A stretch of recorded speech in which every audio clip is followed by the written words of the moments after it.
They called the cops on her, certain they'd finally put her in her place. But when the squad cars pulled up and she flashed her badge, the entire HOA realized they had just made the biggest mistake of their lives. It was a quiet morning in Willow Creek Estates, a suburban neighborhood notorious for its overbearing HOA board. The sound of moving trucks echoed down the cul-de-sac as Danielle Carter, a 42-year-old black woman, carried boxes into her new home. She wore jeans, a ball cap, and a calm smile, but across the street a group of HOA board members, led by Margaret Karen Stevens, the HOA president, stood with clipboards whispering. Karen squinted. Who moves in without notifying? The HOA first? And look at her truck, dented, dusty, completely against our neighborhood aesthetic. The others murmured in agreement. What none of them knew, Danielle wasn't just another homeowner. She was the newly appointed county sheriff, but for now she kept that quiet. By the end of the week, Karen had already left 3 warning notes on Danielle's door. Trash can visible from street, violation. Garage left open, violation. Unregistered vehicle in driveway, violation. Danielle chuckled at first. She'd dealt with worse. But soon the tone shifted.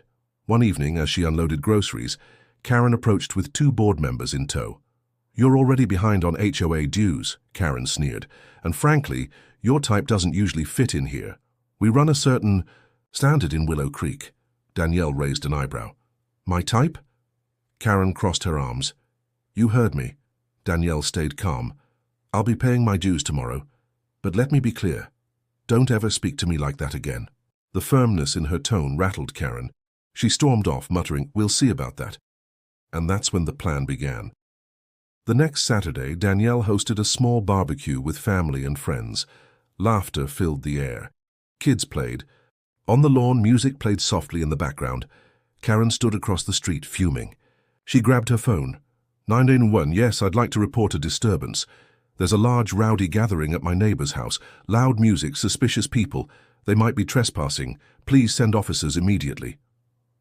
Danielle walked calmly to the curb, her guests watching nervously. Ma'am, one officer said firmly, we received reports of a disturbance. We need to see identification. Karen shouted from across the street. That's her. She doesn't even live here. She's squatting in that house. Arrest her. The officers turned back to Danielle, tension thick in the air, and then she reached into her pocket. Slowly, calmly, she pulled out a leather badge wallet and flipped. It opened. County Sheriff Danielle Carter. The air went dead silent. The officers blinked. One stammered, Sheriff Carter, ma'am, apologies, we didn't. Danielle's voice was sharp but controlled. You were about to detain a homeowner in her own driveway, based on a false report. Karen's face drained of color. What? No, I didn't know she was. Danielle cut her off. Didn't know I was the sheriff or didn't think I belonged here. The crowd of neighbors gasped. Phones were recording. The truth was undeniable. The officers quickly de-escalated, apologizing to Danielle and dispersing the gathering crowd. But Danielle wasn't done. She turned to Karen, who was trembling on the sidewalk. Filing false police reports is a crime, Danielle said evenly. And harassment of a homeowner is a civil offense. I could have you cited right now, Karen stuttered. I was just worried about the neighborhood. Danielle stepped closer. No, you were worried about me. Because I don't look like you. Because I don't fit into the picture-perfect world you think you control. The silence was deafening. Even Karen's own board members shifted uncomfortably, realizing they had gone too far.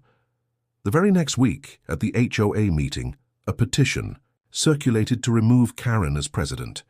She had humiliated the entire board, and Danielle, she was voted onto the board unanimously.